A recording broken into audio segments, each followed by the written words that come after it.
ريال مدريد اتلتيكو مدريد 2-1، والقدم الاولى اللي حطها النادي الملكي في دوري الثمانيه ديال دوري الابطال، وذلك بفضل شكون؟ بفضل اللاعب المغربي ابراهيم دياز. ابراهيم دياز البارح قدم اداء اللي كبير وواحد المستوى اللي خيالي مع النادي الملكي، وكان سبب من اسباب فوز ريال مدريد في المقابله ديال البارح امام اتلتيكو مدريد. ابراهيم دياز قدم البارح واحد المستوى خيالي في جميع الخطوط دفاعيا، والعوده المسانده الدفاعيه في خط وسط الميدان، لاعب اللي عطى كواري ديال الاهداف المهاجمين ديال ريال مدريد لكن ضيعوها برعونه، لاعب اللي قدر انه يماركي الهدف الثاني النادي الملكي اللي خلاه بانه يدخل باريحيه في المقابله ديال الاياب وهو منتصر ب2-1. ابراهيم دياز صراحه مظلوم من طرف انشيلوتي، وهذا الشيء هذا اللي قالوه جميع المحللين ديال كره القدم لا الاسبانيين ولا ايضا في البي ان سبور. البارح قال لك ان ابراهيم دياز كيلعب دور كبير في ريال مدريد، لكن مع انشيلوتي باقي ما عطاش القيمه اللي ممكن انه ياخذها هذا اللاعب هذا، لانه لاعب فعال في ريال مدريد وافضل حتى من شي لعابه اللي كيلعبوا اساسيين مع ريال مدريد. ابراهيم دياز البارح صراحه قدم اداء اللي كبير بزاف، وكان سبب من الاسباب باش ان ريال مدريد انه يفوز في المقابله ديال البارح ب2-1. ابراهيم دياز عطاك انشيلوتي البارح من تعادل اللي كان باللي ممكن انه يخرج انشيلوتي ويسرع من الخروج ديال انشيلوتي من النادي الملكي، خصوصا ان المقابله الجايه غتكون في الملعب ديال اتلتيكو مدريد، وغيكون من الصعب باش انك تفوز في الملعب ديال اتلتيكو مدريد، وممكن نشوفوا خروج ريال مدريد من الدور 16 في دوري الابطال، وهذا الشيء هذا اللي كان غيعجل من الرحيل ديال انشيلوتي. ابراهيم دياز عتق انشيلوتي من مغادرته وخروجه من النادي الملكي. ابراهيم دياز صراحه قدم اداءات اللي كبيره. نمشيو للمقابله البارح، مقابله اللي عرفت هدفين لريال مدريد، الاول من رودريغو بواحد الطريقه اللي واعره بزاف، والثاني من ابراهيم دياز، واكثر ما يحز في النفس هو البارح رجل المقابله اللي خداها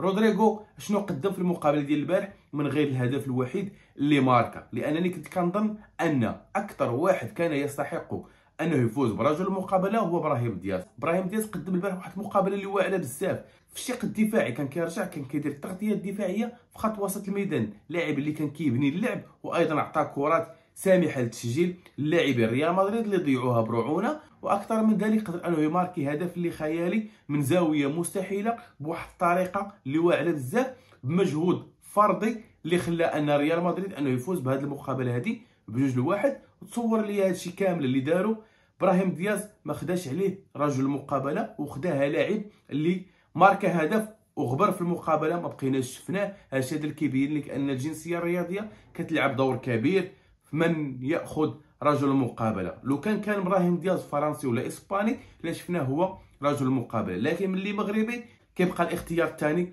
باش انه ياخذ رجل المقابله. وهذا الشيء كيبين لنا العنصريه اللي كاينه في كره القدم، رغم ان بزاف ما كيبغيش انه يقول هذه الهضره هذه، لكن حقيقه مره يجب تقبلها. لو كان ابراهيم دياز لاعب بجنسيه فرنسيه ولا اسبانيه لو كان شفناه هو رجل المقابله. نرجعوا للمقابله، ريال مدريد كنعرفوه باسوء الحالات ديالو كيكون مرشح باش انه يتوج بدوري الابطال، والان النادي الملكي غادي بخطط ثابته من اجل انه يقرب للقب رقم 16، لان النادي الملكي في اسوء الحالات ديالو كيتوج بدوري الابطال، وهذا الشيء اللي خايفين منه بزاف ديال الجماهير، ان ريال مدريد انه يتحيا من جديد وانه يتبعث من جديد، خصوصا في نصف النهائي وفي النهائي، لاننا كنشوفوا ريال مدريد بشكل مختلف، خصوصا ان اللاعبين المصابين وايضا الموقوفين غيرجعوا ليه في نصف النهائي وايضا في النهائي. هذا الشيء هذا اللي كيخلي ان جميع الفرق ترتعش الان من النادي الملكي، وانه يعاود عاوتاني ويفوز ب16، والمره الثالثه اللي ممكن انه يفوز فيها النادي الملكي وهو غير مرشح